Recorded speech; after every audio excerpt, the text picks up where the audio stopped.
Hello, welcome. This is a special Women's Day edition. Yes, it sounds very strange to be a man and talk about Women's Day specials, but it's important. It's important to know, the other side. It's important to balance the yin and the yang. My name is Sarthak, and today we celebrate the strength, resilience, and brilliance of women who shape the world in countless ways. That's what the words say, but the feelings are those that are experienced by those who are out there every day, breaking ceilings, pushing with the shoulders to the wheel. And that's the story that we're telling you today. And of course, we're very, very privileged to have with us the absolutely incredible Miss Alison Barrett. I will read this out because I want to get this right. She is the Director India at the British Council. She's a leader in education, culture, and global collaboration. Her work has empowered countless individuals and strengthened international ties. Those are the words. The feelings, well, for 3 years, short of 3 decades, if your mathematics is a little weak, that means 27 years. She's been in love with India. Can I say that Yes, with you can. confidence? Absolutely. I'm still in love. Yes. And it's been a long and beautiful journey, hasn't it? Yes, it has. Yeah. Please do tell us about that journey. Thank you so much. So I work for the British Council, which is the UK's organisation for cultural relations, and that means I love to immerse myself in different cultures. India was probably my first love. I came here when I was in my early 20s. My first Bollywood movie that I watched was Radha Hindustani, so all the way back then in the 90s. And I've pretty much been here since then, working for the British Council. So, how have those 3 years been since you were in your 20s? Yes, amazing. But it's been a journey that's been full of twists and turns. An English teacher, then of course working your way through Japan, South Korea, Pakistan, the UAE, Thailand, and then coming back to what we'd love to believe is your first love, which is Yes, India. yes. What were the learnings like? Yes, that's right. I've worked pretty much my whole career in Asia, in a whole range of different countries, and India was definitely my first love. And it's brilliant to be back now at this time when the whole world is looking at India. It's quite exciting. I've learnt so much along the way. I've learnt about the importance of being resilient, the importance of intercultural connections and competence, the importance and the power of language, the importance of really listening to communities and understanding different points of view and different perspectives, and ensuring that all of those are encompassed and built into the work that we do. And now, of course, the percolated wisdom is what you've brought because you're in a leadership role. Yeah. It'd be absolutely fascinating to have two bits to this next question that I ask you, which is how does all of this impact you as a leader and as a woman who's broken a glass ceiling? Yes, yeah.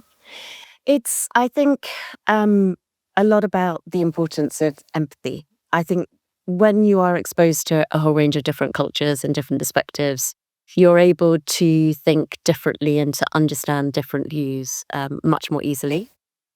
You're also, I think, able to build in those different points of view into the kind of solutions that you're developing, whether it's in the workplace or through the programs that we're developing with our external partners and communities. It's also a lot more fun because you get to learn different senses of humor, and I love India's sense of humor. That's always really good fun. There are a whole range of different ways that being exposed to those different cultures can also ensure that you are more authentic as a leader. And I think being a woman now in leadership, I'm able to hopefully be a role model for others who are trying to do similar things as me. Absolutely. There's, of course, the rose-tinted outlook which others have from the outside, Yes. and then there's the barriers, the hurdles, the everyday frustrations Yes. of being a woman who's pushing boundaries, so to Yes, speak. yeah. Also, I think each culture has a unique cross that it makes the women bear for it. What are those that you faced? Yeah. There are some really difficult barriers that you need to overcome as a woman working in any culture, actually. But I think particularly some cultures, like you say, do create more challenging barriers. So, for example, if you're a woman, it's hard to think about when you have your family, when is the right time. I know some women who thought that there's never a right time to have a child, so that's really difficult. Thinking about ways of ensuring that women have access to promotion opportunities, that they can strike a work-life balance. The kind of work that I do has led me to travel a whole range of different places. So uplifting my family every few years and moving them around and finding a school for the kids to go to, that kind of thing has always been a bit of a challenge. But then there are kind of the standard challenges that you find in the workplace, like there may not be very women-friendly policies, for example, or there may not be very welcoming policies. So women may feel that they don't potentially have a role to play in a particular organization.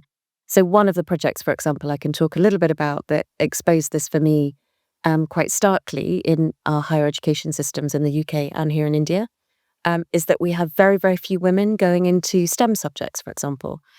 Or we might find that we have women who are studying science subjects, but they don't necessarily go on to go into STEM careers after they finish their degree programs. So we started a program called the Gender Advancing Transforming Institutions Project. And this helped us identify what the real barriers were on the ground. And sometimes it's just as simple as an application form doesn't have a field for you to write Miss or Ms. or Mrs. Makes you feel a little bit sort of, excluded.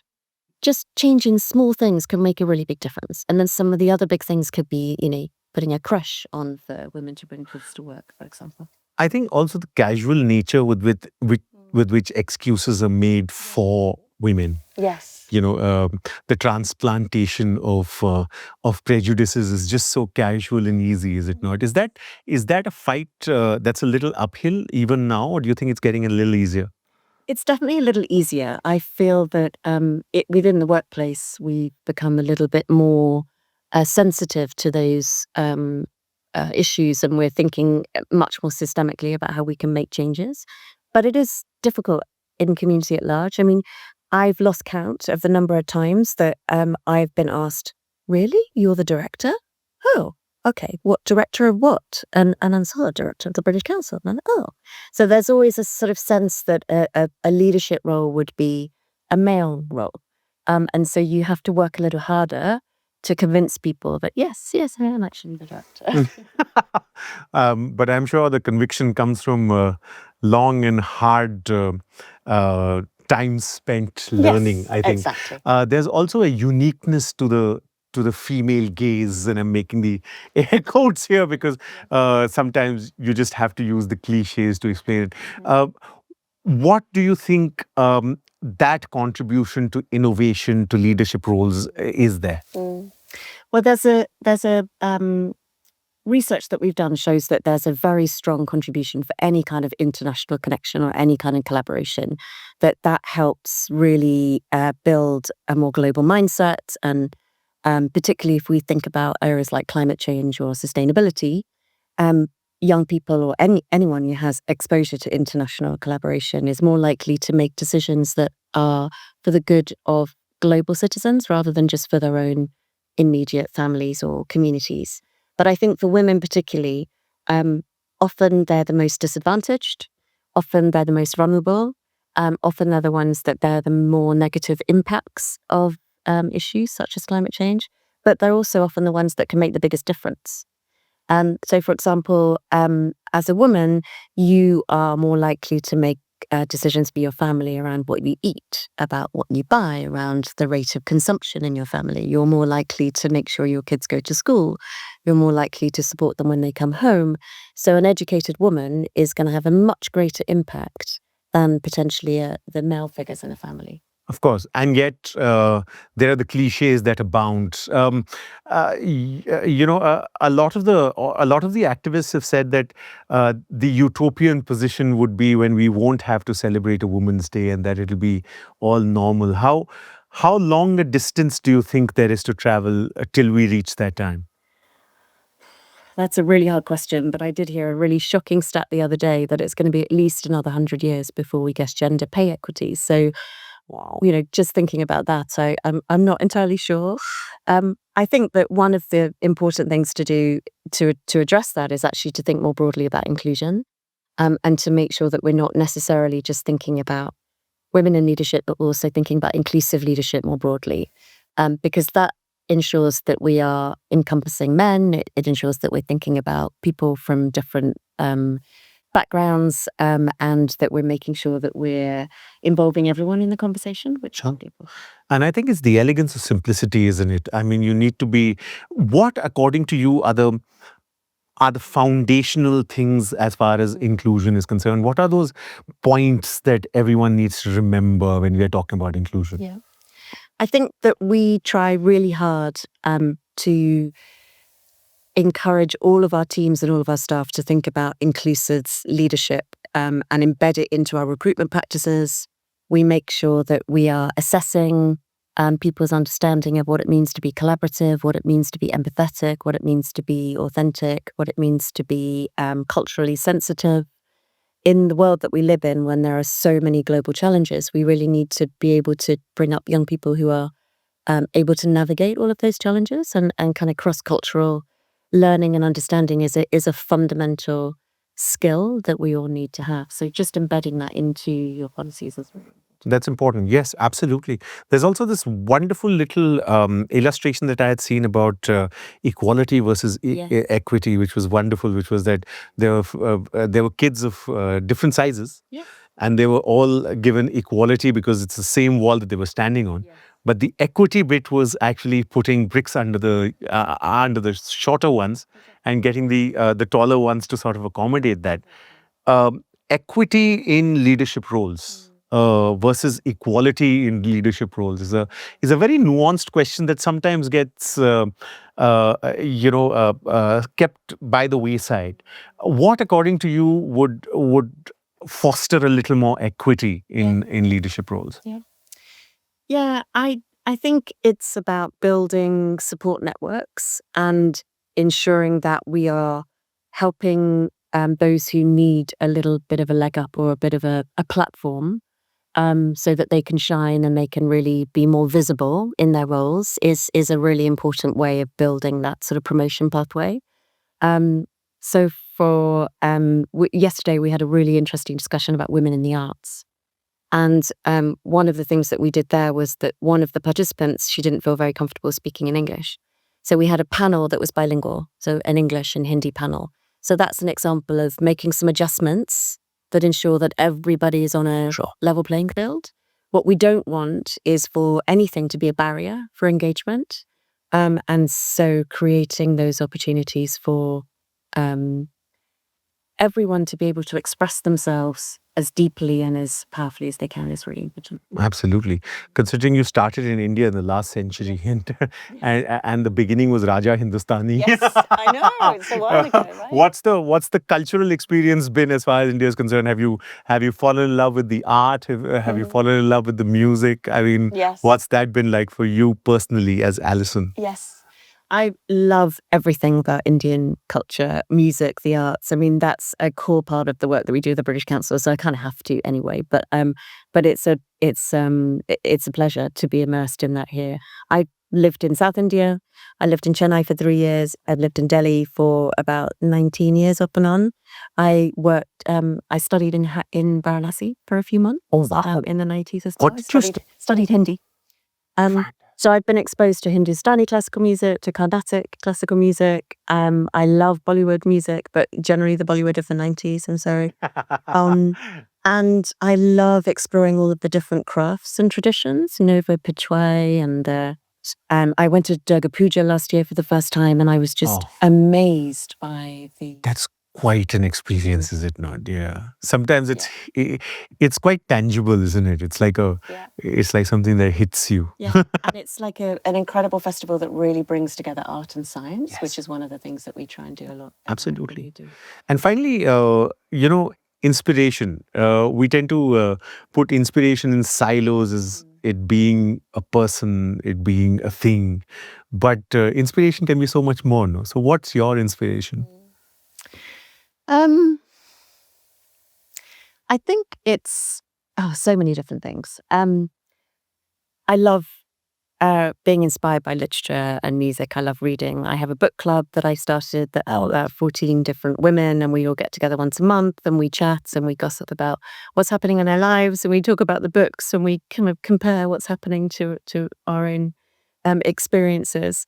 But I think my biggest inspiration is the storytelling that comes from meeting different people from different cultures and really understanding people's lived experiences and having those connections at the grassroots level across the country in the work that we do is just really inspiring. I meet such different people every day. We tend to forget that we are all but stories, and the human story to be told, and the human story to be told, which includes that of inspiration, of putting the shoulder to the wheel, putting, breaking the glass ceilings wherever they exist. Exactly. As an inspiration, your career is definitely one that can be told as a story. Yes. Before we go, since we're living in the world of social media and listicles, gender equity and how it can be a little more inclusive. Can we impose upon you to encapsulate that in 3 to 5 points? What, according to you, does gender equity mean in 3 points? It means women having the same opportunities to advance their careers as men. It means creating space for their voices to be heard, not just listened to, but really, truly heard, so that the recommendations that they may be making are considered and implemented. It means ensuring that we build truly diverse teams and diverse solutions. It means looking deeply and introspecting and reflecting in every position that we might be. Even as a woman in leadership, I have to do this too. What can I do in my role to really support the next generation of women to get access to the opportunities that I've had? It's really about being an ally and providing that support, advice, and encouragement in whatever way you can. Absolutely. We tend to forget that we are a world at war, quite literally, and we can all do with more allies. And of course, for being being in the driver's seat, and driving change in the most effective way possible. We'd like to thank you, Alison Barrett, for coming here. That's Alison Barrett, ladies and gentlemen, Director India at the British Council, and someone who's shown us how to walk the talk. This has been absolutely wonderful. Thank you so Thank much. you so much for being so generous. Thank you. And thank you for watching.